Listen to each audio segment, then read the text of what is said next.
Hello everyone. तो अभी तक के 3 लेक्चर्स में हमने food security in India chapter का काफ़ी हद तक पोर्शन कवर कर लिया है।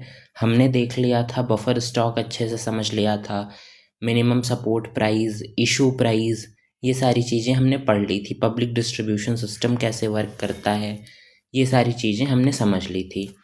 अब इस वीडियो में हम आगे देखने वाले हैं कि करंट स्टेटस क्या है पब्लिक डिस्ट्रीब्यूशन सिस्टम का। इंडिया में जो पब्लिक डिस्ट्रीब्यूशन सिस्टम है, इसका करंट सिचुएशन क्या है। ठीक है, गवर्नमेंट ऑफ इंडिया के द्वारा एक इम्पॉर्टेंट स्टेप है ये जो पब्लिक डिस्ट्रीब्यूशन सिस्टम है। फूड सिक्योरिटी को इंश्योर करने के लिए बहुत ही इम्पॉर्टेंट एक स्टेप लिया गया है गवर्नमेंट ऑफ इंडिया के द्वारा।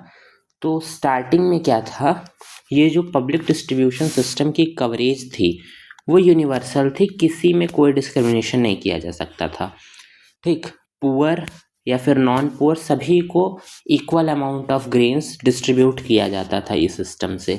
लेकिन धीरे धीरे पब्लिक डिस्ट्रीब्यूशन सिस्टम से रिलेटेड जो पॉलिसीज़ थी उनको रिवाइज किया गया, उनको और ज़्यादा इफ़िशिएंट बनाने की कोशिश की गई और ज़्यादा टारगेटेड बनाने की कोशिश की गई। मतलब एक टारगेट सेट किया जाए कि जो लोग ज़्यादा वल्नरेबल हैं फूड इनसिक्योरिटी से, उनको प्रोवाइड कराया जाए फूड, ना कि जिनके पास इनकम सोर्स ज़्यादा है, जो रिच पर्सन है, उनको फूड ना प्रोवाइड कराया जाए, क्योंकि वो खुद फूड को अफोर्ड कर सकते हैं। ठीक है, तो 1992 revamped public distribution system RPDS was introduced. ठीक है, इंट्रोडक्टेड इन 1700 ब्लॉक्स इन द कंट्री। तो 1992 में पब्लिक डिस्ट्रीब्यूशन सिस्टम को रिवैम्प किया गया, तो जिसका नाम रखा गया revamped public distribution system.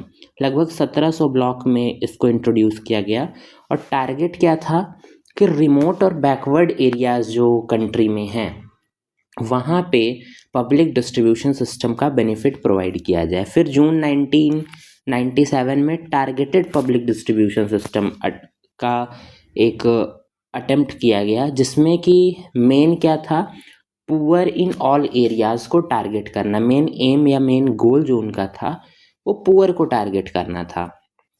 First time ऐसा था कि एक डिफरेंशियल प्राइस पॉलिसी अडॉप्ट की गई। डिफरेंशियल प्राइस पॉलिसी बोलने का मतलब जो पुअर पीपल हैं उनके लिए उसी ग्रेन का प्राइस कम होगा, जो नॉन पुअर हैं उनके लिए थोड़ा प्राइस ज़्यादा होगा। फिर बाकी 2000 में क्या किया गया, 2 स्पेशल स्कीम्स लाई गई। पहला अंत्योदय अन्न योजना AAY और दूसरा अन्नपूर्णा स्कीम APS। इसका टारगेट क्या था, इसका टारगेट था कि जो पुअरेस्ट ऑफ द पुअर हैं और इंडेंजेंट सीनियर सिटीजन हैं उनको फूड सिक्योरिटी प्रोवाइड करना, इन दोनों स्कीम्स का टारगेट था। और ये स्कीम्स की जो फंक्शनिंग है वो डायरेक्टली जो पहले से सेटअप था पब्लिक डिस्ट्रीब्यूशन सिस्टम PDS, उससे डायरेक्टली रिलेटेड था। ठीक है, PDS के कुछ फीचर्स दिए हुए हैं टेबल नंबर 4.3 में। कुछ इंपॉर्टेंट फीचर्स दिए गए हैं, जैसे कि पहला जो पब्लिक डिस्ट्रीब्यूशन सिस्टम है 1992 तक इसका जो टारगेट ग्रुप था वो यूनिवर्सल था, मतलब सभी को एक समान टारगेट करना इसका एम था। दूसरा RPDS अभी हमने पढ़ा 1992 में लाया गया, जिसका कि टारगेट था बैकवर्ड लोगों को टारगेट करना। ठीक, फिर उसके बाद टारगेटेड पब्लिक डिस्ट्रीब्यूशन सिस्टम 1997 और 2000 में लॉन्च किया गया, जिसमें poor, non poor, below poverty line, above poverty line people के लिए ये योजना लाई गई। फिर अंत्योदय अन्न योजना, अन्नपूर्णा स्कीम, ये 2002 और 2000 में लाई गई, पुअरेस्ट सिटीजन और इंडिजेंट सीनियर सिटीजन के लिए लाया गया। फिर उसके बाद नेशनल फूड सिक्योरिटी एक्ट 2013 में आया, और आप यहाँ पे देख सकते हैं कि इशू प्राइस क्या था, कितना ग्रेन दिया जा रहा था, इसको आप पढ़ लीजिएगा। ठीक है, तो आपने देखा कि 1992 से लेकर के अभी तक पब्लिक डिस्ट्रीब्यूशन सिस्टम को काफ़ी ज़्यादा इम्प्रूव किया गया है, प्राइस को स्टेबलाइज किया गया है, अवेलेबिलिटी को बढ़ाया गया है, एफोर्डेबिलिटी को बढ़ाया गया है। ठीक है, तो इससे क्या है, जो वाइड स्प्रेड हंगर और फैमीन आती है उसको ओवरकम करने के लिए, कोप करने में थोड़ी सी मदद मिल रही है हमको। प्राइसेस रिवीजन हो रहे हैं, ठीक, कंट्री में कोई भी ग्रेन है उसके प्राइसेस का रिवीजन किया जा रहा है, पुअर हाउस होल्ड को कम प्राइस में उसको प्रोवाइड किया जाए जिससे फूड सभी को अफोर्डेबल हो और एक desired quantity and quality of food available हो। तो इसके लिए क्या है, government issue price, minimum support price ये भी अनाउंस करती है जिससे कि जो फार्मर्स हैं उनको भी प्रेरणा मिले, इंस्पिरेशन मिले कि वो ये वाला ग्रेन उगाएंगे तो उनको इस ग्रेन के लिए इतना प्राइस पहले से श्योरिटी रहेगी कि हाँ उनको कोई लॉस नहीं होने वाला उस ग्रेन में, ठीक है। FCI गोडाउन्स जो हैं वो ओवरफ्लो कर रही है ग्रेन्स में, ठीक। कुछ यहाँ पे प्रॉब्लम्स भी आती हैं, इतना ज़्यादा ग्रेन होने के कारण जो फूड कॉरपोरेशन का गोडाउन है उसमें ग्रेन्स ज़्यादा है, कुछ ग्रेन्स सड़ जा रहे हैं, कुछ चूहे खा ले रहे हैं, ये चीज़ की प्रॉब्लम देखने को मिलती है। ग्राफ 4.2 में आप देखेंगे कि डिफरेंट फूड ग्रेन का स्टॉक दिया हुआ है। आप यहाँ पे देखिए वीट और राइस का स्टॉक दिया हुआ है, मिनिमम बफर नॉर्म के हिसाब से मिलियन टन में दिया हुआ है, ठीक। ये ग्राफ आप एक बार देख लीजिएगा। इसके बाद अंत्योदय अन्न योजना जो है दिसंबर 2000 में लाई गई थी। इस स्कीम में लगभग 1 crore below poverty line families cover हुए थे under the targeted public distribution system, ठीक है, TPDS सिस्टम में लगभग 1 crore below poverty line people target किए गए थे जिनको आइडेंटिफाई किया गया था स्टेट रूरल डेवलपमेंट डिपार्टमेंट के द्वारा BPL सर्वे करा करके। और उसमें क्या था, 25 किलोग्राम ऑफ फूड ग्रेन सभी एलिजिबल फैमिली को प्रोवाइड करना at highly subsidized rate, 2 rupees per kg of wheat and 3 rupees per kg of तो ये क्या राइस, ये क्या है, इशू प्राइस है, ठीक है, ये इशू प्राइस है, गवर्नमेंट ने ये दिया है। फिर इसमें क्या चेंजेस हुए एक बार आप इसको रीड कर लीजिएगा, क्योंकि टाइम की बाउंडेशन है हमारे पास, इस वजह से आपका एग्ज़ाम भी आ रहा है तो चैप्टर को थोड़ा सा हम स्पीड में ख़त्म करने की कोशिश करेंगे। सब्सिडी क्या होती है, सब्सिडी एक पेमेंट होती है जो कि गवर्नमेंट देता है। गवर्नमेंट आपको कोई भी प्रोडक्ट खरीदने पे मार्केट रेट से कम प्राइस में वो कमोडिटी प्रोवाइड करता है और उसके बदले गवर्नमेंट सब्सिडी देती है, मतलब उस प्रोडक्ट की पेमेंट गवर्नमेंट करती है अपने तरफ से। क्यों, क्योंकि जो पुअर सेक्शन है सोसाइटी में वो इसको अफोर्ड नहीं कर सकते, इस वजह से, ठीक है। इसके बाद 2022 में जो वीट और राइस का स्टॉक था वो 159 lakh million ton of wheat और 104 lakh million ton of rice था, जो कि मिनिमम बफर नॉर्म्स से बहुत ज़्यादा है, ठीक है। However, these remained consistently higher than buffer norms.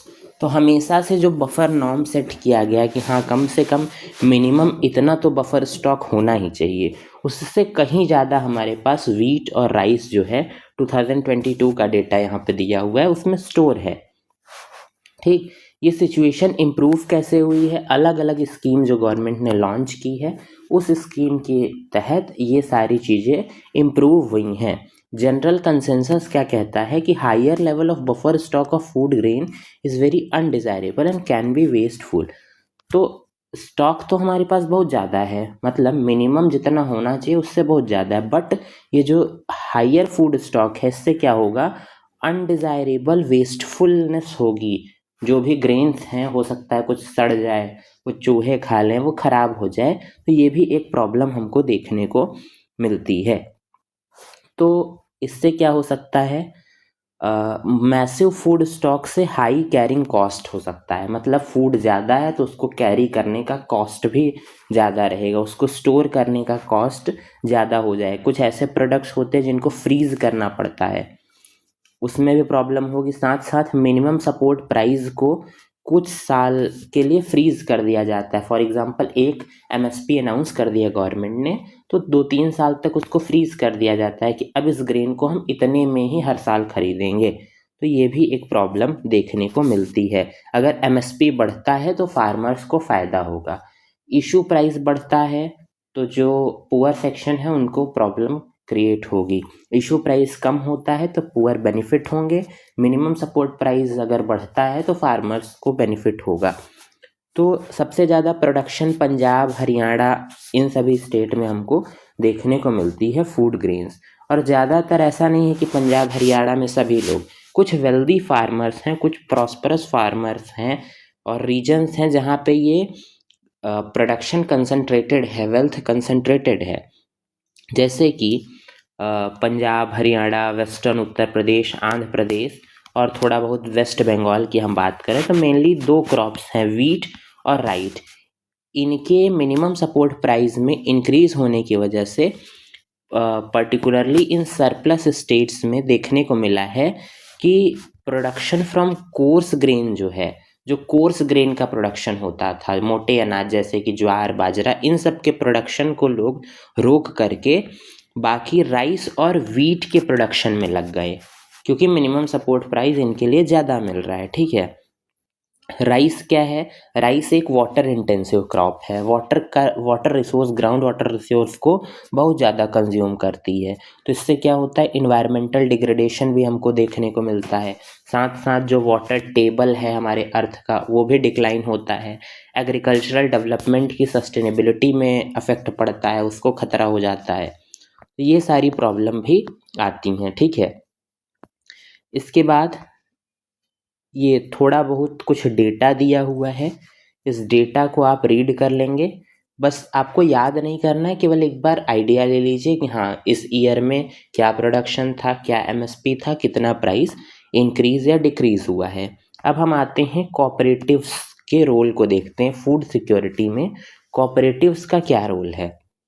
तो कोऑपरेटिव्स जो हैं वो इम्पॉर्टेंट रोल प्ले करते हैं इंडिया में, स्पेशली सदर्न और western part of the country में ये कोऑपरेटिव्स बहुत इम्पॉर्टेंट रोल प्ले करते हैं। कोऑपरेटिव सोसाइटीज़ क्या करती हैं, वो लो प्राइस्ड गुड पीपल को बेचती हैं। कोऑपरेटिव्स क्या करती हैं, खुद शॉप्स सेटअप करती हैं कोऑपरेटिव सोसाइटीज़, और जो पुअर पीपल हैं उनको कम दामों में प्रोवाइड करने की कोशिश करती हैं। फॉर एग्ज़ाम्पल, जो फेयर प्राइस शॉप है तमिलनाडु में, वो लगभग 94% कोऑपरेटिव्स के द्वारा चलाई जा रही। लगभग 94% कोऑपरेटिव्स तमिलनाडु की फेयर प्राइस शॉप, मतलब कोटा जिसको आप बोलते हैं, वो कोऑपरेटिव्स के द्वारा चलाया जा रहा है। दिल्ली की बात करें तो मदर डेयरी वो एडिक्वेट प्रोविजंस बना रही है, मिल्क और वेजिटेबल अवेलेबल करा रही है एट कंट्रोल्ड रेट, जो कि गवर्नमेंट ऑफ दिल्ली ने डिसाइड किया है।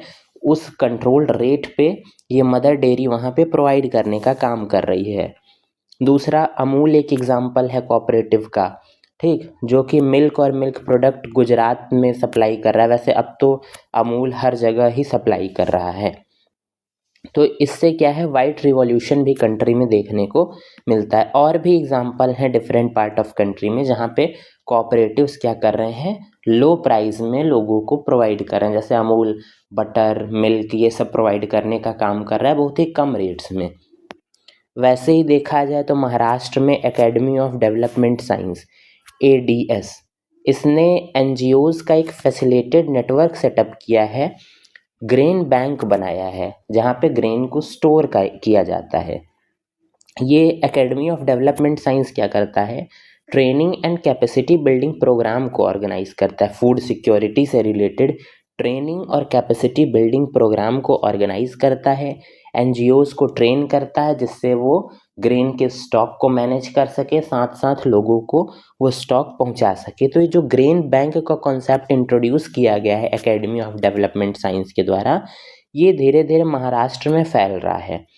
और इसने क्या किया है, ग्रेन बैंक्स को सेटअप किया है जिससे कि एनजीओज जो हैं वो काम कर सकें, गवर्नमेंट की पॉलिसीज़ को अफेक्ट कर सके। नॉन गवर्नमेंटल ऑर्गेनाइजेशन क्या करती हैं, ये सेवा भाव का काम करती हैं, साथ साथ गवर्नमेंट की डिसीजन मेकिंग प्रोसेस को अफेक्ट करती हैं। एज कोई भी गवर्नमेंट अगर पॉलिसी बनाती है तो उस पॉलिसी पे इफ़ेक्ट नॉन एनजीओज का, नॉन गवर्नमेंटल ऑर्गेनाइजेशन का ज़रूर पड़ता है अगर वो फार्मर्स के फेवर में है। अब नॉन गवर्नमेंटल ऑर्गेनाइजेशन कई तरीके की हो सकते हैं। अगर फार्मर्स के लिए है तो फार्मर्स के फेवर्स को ध्यान में रखती है, ठीक है।